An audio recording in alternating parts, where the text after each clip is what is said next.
સ્વાગત છે સમાચારની શરૂઆત કરીશું રાજકોટથી વાત કરીશું રાજકોટ શહેરમાં સ્થાનિક સ્વરાજ્યની ચૂંટણી નજીક આવતા જ મતદારોનો રોષ સામે આવ્યો છે વોર્ડ નંબર 2 ના બજરંગવાડી વિસ્તારમાં સ્થાનિક મહિલાઓએ પોતાની સમસ્યાને લઈને ભારે વિરોધ નોંધાવ્યો છે મહિલાઓનો આક્ષેપ છે કે વિસ્તારમાં પીવાનું દૂષિત પાણી અનિયમિત પાણી અને આ સાથે જ પુરવઠો વીજળીનો નથી મળી રહ્યો જેના કારણે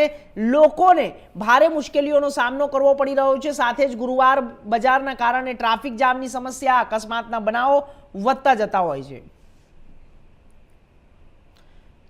તો આ સાથે જ સંપૂર્ણ માંગ કરવામાં આવી રહી છે અને મહિલાઓએ મીડિયા સમક્ષ પૂર્વ કોર્પોરેટર અને સ્થાનિક પ્રતિનિધિઓ પર પણ આક્ષેપ કરતા જણાવ્યું છે કે તેઓ માત્ર ચૂંટણી સમયે જ વિસ્તારમાં દેખાય છે અને સમસ્યાઓનો ઉકેલ માટે કોઈ પગલાં લેતા નથી મહિલાઓના આ વિરોધથી વોર્ડ નંબર 2 માં ચૂંટણી પહેલા જ રાજકીય માહોલ ગરમાયો છે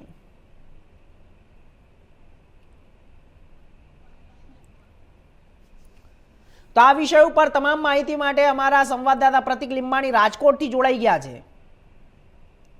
પ્રતિક શું છે અત્યારે હાલ જે રાજકોટની અંદર જે વોર્ડની અંદર જે મહિલાઓનો વિરોધ સામે આવી રહ્યો છે અને આ સાથે લોકો ઢોલ નગારા વગાડીને વિરોધ કરી રહ્યા છે શું છે અત્યારે હાલ જે માહિતી સામે આવી રહી છે આપ ગ્રાઉન્ડ પર છો અને કેવા પ્રકારનું અત્યારે હાલ માહોલ દેખાઈ રહ્યો છે કારણ કે થોડાક જ સમયની અંદર સ્થાનિક સ્વરાજ્ય ચૂંટણીનું મતદાર થવાનું છે મતદારોમાં કેવી પ્રતિક્રિયાઓનો રોષ દેખાઈ રહ્યો છે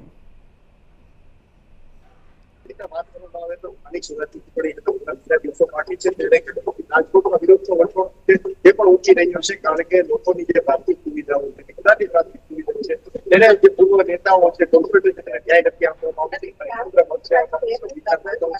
સમગ્ર બાબતે વિસ્તારવાદીઓ તેના આજે રેડોફી દ્વારા જે કહેવાય છે ઢોલ વગાડી અને થાળી વગાડીને નિર્ભર થયો અને તેના દક્ષિણ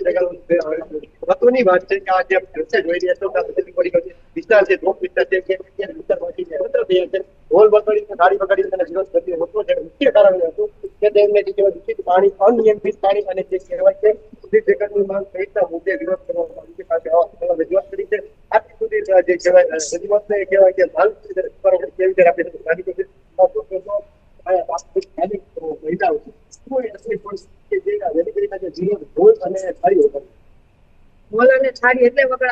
આટલા વર્ષોથી તંત્ર અમારું કઈ સાંભળી નથી તંત્ર આખું બેરું ડૂંગો અને આંધળું બની ગયું છે કારણ કે 10 વર્ષથી મેઇન રોડ છે એના રોડ બને છે શેરી ગલીના રોડ કેમ નથી મેઇન રોડ ના રોડ બને એટલે રોડ ઊંચો આવી જાય એના કારણે શેરી ગલીના રોડ છે નીચે આવી જાય છે એને લીધે પાણી ગોઠણમાં ભરાઈ જાય છે છોકરાઓ અહીંથી સ્કૂલેથી દરરોજ છૂટે તો કેટલા પાણી ભરાઈ જાય છે એના લીધે માસી જાય છે એનાથી રોગચાળો થાય છે અત્યારે છોકરા એના લીધે બીમાર થાય છે તમે શું કહેશો તમે પણ આ વિસ્તાર એવી રીતે સમસ્યા છે કરીને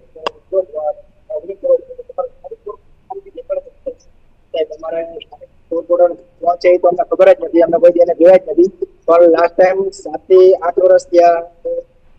કમ્પ્લેન કરું છું 7-8 મહિના થયા અમારે ગટરનું હજી કાંઈ એનો ઉકેલ થયો નથી તમે વિડીયો ઉતાર્યો છે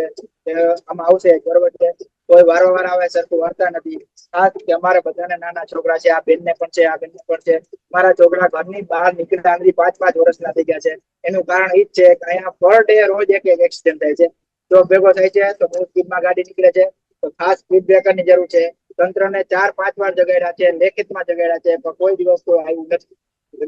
તમે શું કહેશો જેથી કરીને તમારે થાળી અને ઢોલ વગાડી દીધો મેં સત્તા તંત્રને જગાડવા માટે થાળી અને ઢોલનો વિરોધ કર્યો છે કે અમારા વિસ્તારમાં પાણી પૂરતું આવતું જ નથી 10 થી 15 મિનિટ ન જવું કે પીવા લાયક પણ હોતું નથી સાવ પીળું અને પીવા લાયક ગંદકી ભર્યું પાણી આવે છે પ્લસ અમારે અહીંયા સ્પીડ બ્રેકરની જરૂર છે અને કોર્પોરેટરો કે કોઈ ખાલી ઇલેક્શન ટાઈમે મત લેવા માટે ત્યારે જ આવે છે પ્રચાર માટે બાકી કોઈ દેખાતું જ નથી પ્લસ અમારા રોડનો એટલી પ્રોબ્લેમ છે કે રોડ ઊંચા મેઇન રોડ ઊંચા થઈ ગયા છે તો અમારા નીચા વિસ્તારમાં બધામાં રોડ બન્યા નથી તો પાણી ભરાઈ જાય છે અને અમારે ખાસ કરીને પાણી બહુ ઓછું આવે છે અને પાઇપલાઇન અમારે ચેન્જ કરવાની જરૂર છે 20 વર્ષથી અમારે પાઇપલાઇન કે કંઈ ચેન્જ થયું નથી અમારા વિસ્તારમાં જો હવે તમારી સમસ્યાઓ છે આગામી અમે તો એવું ઈચ્છીએ છીએ કે અમારી જ્યાં સુધી મુશ્કેલોની સમસ્યાનું કઈ નિરાકરણ ના આવે ત્યાં સુધી અમે લોકો મત આપવાના જ નથી, કોઈને મત આપવું જ નથી એવું છે. કારણ કે મત છે નહીં અને આ સમસ્યાઓ 10 થી 15 વર્ષથી આમ નામ ચાલે છે એટલે અમે મત આપવાનો વિરોધ કરીએ છીએ. તમે શું છે જો તમને જે તકલીફ પડે છે કારણ કે દૂષિત પાણી આવતું હોય છે મહિલાઓને ખાસ કરીને દૂષિત પાણી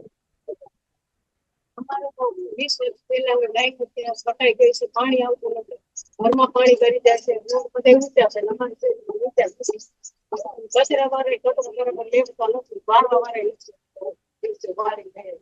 અને પાણીની તો બહુ સમસ્યા એ ગંદકી પાણી એટલે હજી હાલની સરકાર તમે આ બાબતે જ્યારે તમારા ભાઈબંધ છે કે જોબ માટે છે વાત કરી કોઈ આવશે બેઠી અમે પાણી માટે કેટલા પૈસા થાય છે, તમે ફેરીને વારંવાર ઓફિસે જાય છે, આખી ફેરીના ભેગા થઈને બધા જાય છે, કોઈ જવાબ નથી. રસ્તો આટા સ્થાનિક લોકો સ્પષ્ટ કહ્યું છે કે વિસ્તારવાસીઓની સમસ્યાનો અંત નહીં આવતા અત્યારે વિસ્તારવાસીઓ પાણી અને ઢોલ વગાડીને નિર્ભર તંત્રને જગાડવા જેવી રીતે કે આપને જણાવી દઈએ કે જ્યારે આ સૌથી વધુ સામે આવી રહ્યું છે કે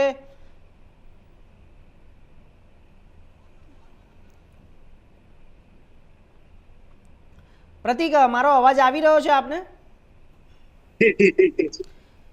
પ્રતિક, શું છે અત્યારે જે સ્થાનિક સ્વરાજ્યની ચૂંટણીને લઈને જે અત્યારે તમે વાતચીત તો કરી પણ ક્યાંક ને ક્યાંક લોકોમાં નારાજગી દેખાઈ રહી છે, પરંતુ અત્યારે હાલ જે તમામ જે પાર્ટીઓ છે તે પોતાના પ્રચાર પ્રસાર તો કરી રહી છે, પરંતુ દરેક પાર્ટીઓ માટે આવું જ વલણ અપનાવવામાં આવી રહ્યું છે.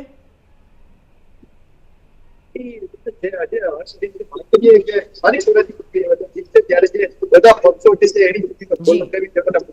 જે કહેવાય કે રણ મેદાન છે આ મેદાન એમ છે કે જે કહેવાય યુદ્ધની ભૂમિકા મેદાન છે ત્યારે પોતાના મૂર્તિયાઓ પાર્ટી ઉતારે છે, પણ મૂર્તિયાઓ છે એ કહેવાય કે જગ્યા બાદ પ્રતિક, તમારો અવાજ સાફ નથી આવી રહ્યો. આપણા દીધું છે તે રીતે અત્યારે આ મૂર્તિયાઓ છે તે પોતાના ઘરમાં લેતી નંબરમાં બેઠા રહે છે અને લોકોની લેવા દેવું નથી. ત્યારે ભાષાની કોઈ માંગ કરી રહ્યા છે કે જો આગામી સમયમાં આ જો આવે તો કહેવાય કે મતદાનનો બહિષ્કાર અને કોઈ નેતાઓએ ફરક પણ નહીં તેવો વિનંતી પણ નથી. જી ચોક્કસથી આપનો ખૂબ ખૂબ આભાર પ્રતિક, માહિતી આપવા માટે.